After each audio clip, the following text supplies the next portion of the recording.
Hai. Oh, aku salin panas.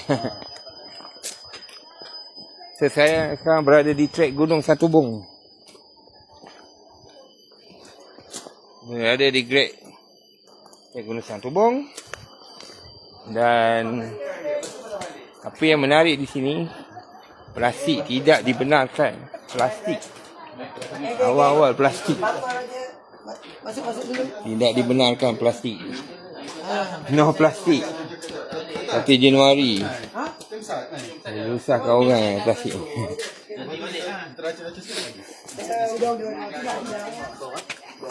Bang, sini memang tak boleh guna plastik Tak boleh lagi.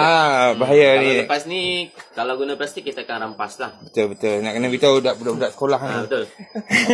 Terima kasih banyak-banyak. Sama. Dengar tu tak boleh plastik Jangan main-main korang nak naik gunung ni.